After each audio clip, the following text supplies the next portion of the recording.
Hey, welcome back. So, part 2 of the flying tutorial. Okay, first thing first, I was thinking, and you know how I set up these loops to 0.08? I decided that it would probably be a lot safer to get the world delta, just in case that the player gets some kind of a lag spike or something, so his spaceship doesn't turn while his frame rate is super high. Um, and the frame rate, actually, I thought it was 0.08, but it's actually a lot faster than that. We're gonna look at it just so you can see. Print, I actually have it here. Print. I think it's 008 actually. Yeah, 008. So it's faster. And, well, see, when I move now, it's a bit jerky because remember how I changed the interpolation speed. So we're gonna set that back to how it was. Okay. So just a little adjustment, like I said, in case the player faces some kind of lag and okay, yeah. So you have a very nice movement now. I never realized about this when it hits, it gets a 0. You know, that makes sense. When I was working last night, I was wondering why my ship was stopping all the time. I didn't even notice. Because if you want to hit a wall and then just kind of drag along the wall, you definitely don't want the speed to be set to 0. You want him to kind of keep going. Well, he's still going to 0. Anyways, we'll figure that out after. So, what we're going to do in this video, controls, initial, viewport, setup, I guess. Well, it's not a viewport, it's really, I don't even know what to call it. Get the initial viewport threshold box set up, something like that. Keep our stuff commented. Okay. Alright, right there. So now we have to restrain the movement, and this is gonna happen over here. Okay, so first of all, we're gonna get rid of this box. It's in out of the way. And we're gonna move this up because this is where all the forward and the rotation happens. We don't want that. We've already established we don't want to roll. This is gonna be kept as is. Current forward speed, yeah. Alright, so this is gonna happen up here. And we're gonna need another one for, this is gonna be our pitch. And so our pitch, pitch. Now we're gonna separate it in two. One for our pitch and one for our yaw. And we're gonna keep this, delete this for our yaw. Yeah. Okay. And have a sequence. There.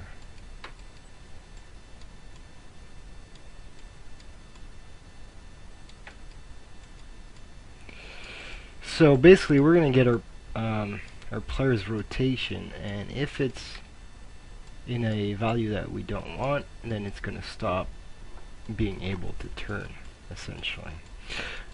So I don't actually have my last night's project, so I'm just gonna redo this from the top of my head, and hopefully we don't get too many problems. If anything, I'll just redo it afterwards.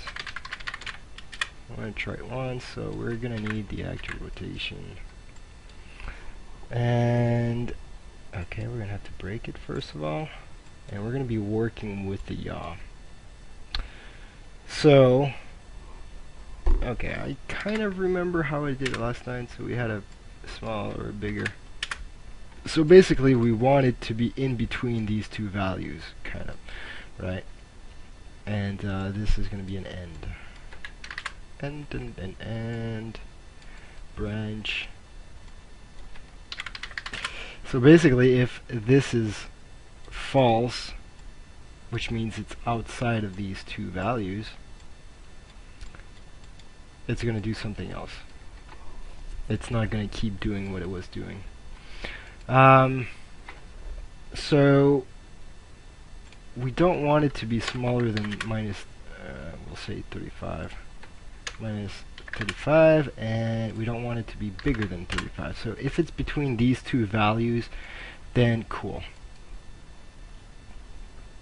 Did I do this backwards? If it's smaller than 35 and bigger, no, it's the other way around. If it's bigger than minus 35, so it's like this, and then smaller than 35. So it has to be between those two values. So if this is true, then cool, just keep working as is. If this becomes false, then that means it's outside of these two values. And we don't want that. Okay? And we're going to start by setting it, well, you know, we're just going to set up the top one also, which is the same thing. Like this, like this. Yep. Actually, you know what? We're going to create our variable so we don't have to tweak these numbers too often. And we're going to call this float and max angle. And we're going to look for a, we're going to set this to our smallest in the negative, because we're going to be using an absolute, right? So we can get the positive value of a negative number. So we're always going to set this to a negative number. So, you know, it could be minus 50, it could be minus 25. The bigger the angle, the further he'll be able to turn. The smaller the angle, the lesser he'll be able to turn. So minus 35, we'll start with that, test it. Okay. Now we're going to, whoops, get minus 35 is what we want, but over here we want an absolute to get 35. So this is going to return 35 after the absolute. Okay, now we can copy this over. I don't need you. And there's going to be a branch. Oh, I might have to pause this for bio. Crap.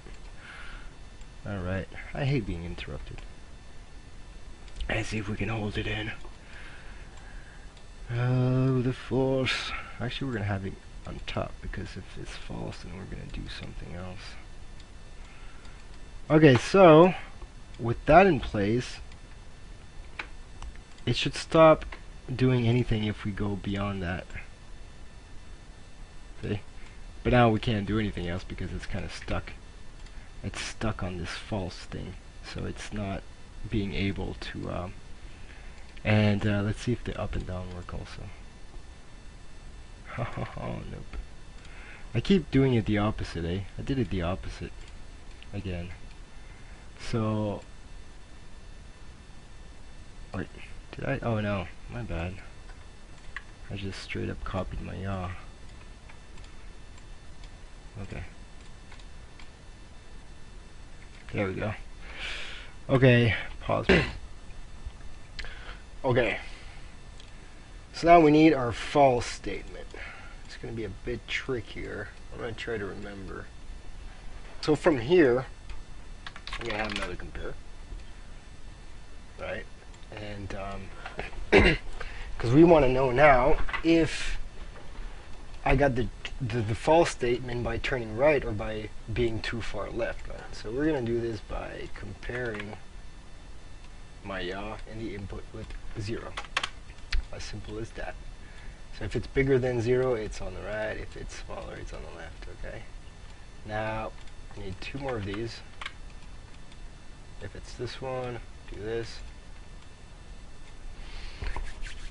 So now we want to be able, we know that we can't turn in both directions because he's too far off to either right or the left, so we want to be able to only turn in that direction now.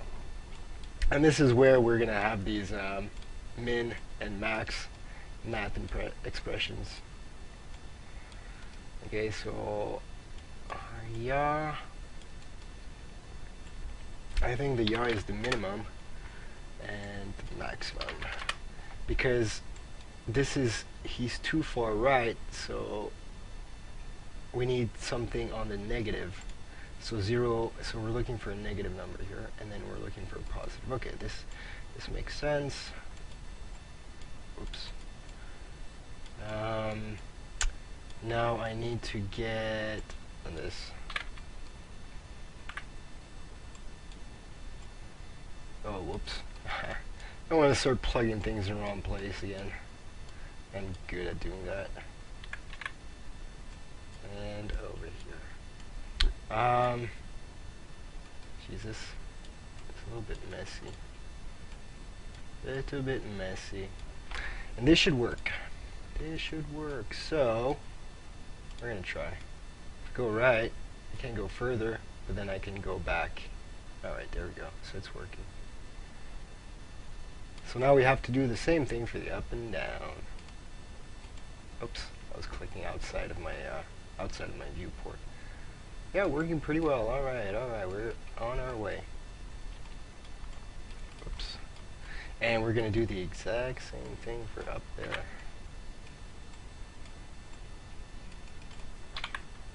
Okay. The exact same thing minus the fact that it is... Whoops, yeah, this is my rule. Minus the fact that we're going to be using the pitch instead.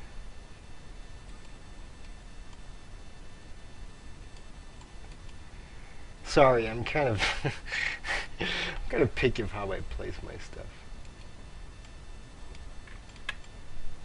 And it is perfect now. Okay, so we're looking for the pitch. For the pitch. But the angles are the same, everything is the same. Current yaw, oh no, that's not good. We need to use this instead. I am so hasty sometimes. I bet I'm not the only one. Okay. So, that is not the yaw that we're looking for. We're looking for pitch. Compare with 0. So this should work, or it might be upside down. We'll see. Compare with 0. No, I think it's going to be right. Oh no. I think I was right.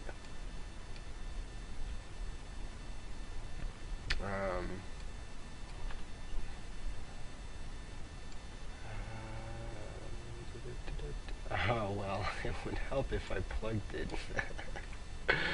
Oops, my bad. That hastiness, eh? I had to talk about it. Start again. I'll try to edit this out. Boom, I hit a can't turn about up and down. The up and down give me... feels like it takes a split second to go back. Is it because of that? This,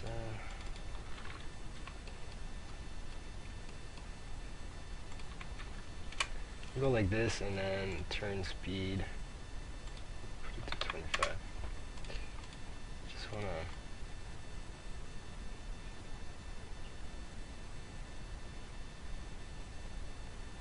get a smooth transition and not have to wait a not have to wait a few split seconds before he starts going the other direction.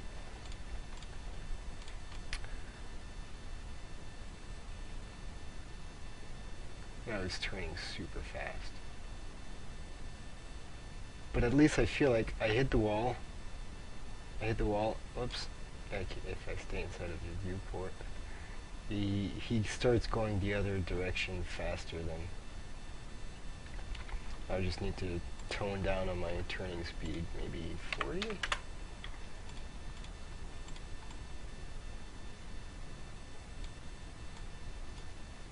So you see, the higher I put the interp speed, the faster he goes back to 0. So he stops turning a lot faster. So I guess this is all preference, right? But the thing is that when I go up, he's got to go back to 0 before I can go back the other direction. So it can give a small delay. I like it to be pretty responsive, so but my turn speed is still a bit fast, 35 or 30. I'll probably just, well, I mean, bear with me. Just testing things out, it's fun. Alright, so the turning seems smooth now. And I go up, and I go down. There's not much delay before it changes. Wait, I have to hit the wall. You know, you can kind of sense a small delay. Well, not even. Seems pretty good. Alright. Well, geez, I mean, that's pretty much it. That was a lot shorter than I thought. Thought it'd take longer. So, that's it. You've got your restraint controls. The next thing that we would add is a level and some invisible walls that if you hit the walls, maybe we could try to set that up. I'm gonna go in the Nart. So if we hit the wall, he stops. What we want is it to rotate to 0 and then keep going. The yaw. Oops. And it should be pretty easy to do. But I'm going to stop the video for now. We're already at 20 minutes. And I'm going to, actually, you know what? I'm going to go ahead and make a third part to this where we're going to add the mechanic of sliding along a wall. And maybe we're going to go ahead and put some pillars and stuff that can move and fall around, right? Just to have a bit of fun and an explosion and stuff like that. We'll see. But part 3, main point is going to be sliding around the walls, and then maybe some bonus stuff. All right. So, all right, cool. We got this working. Hope this was helpful for you, and stick around for part 3. All right, ciao.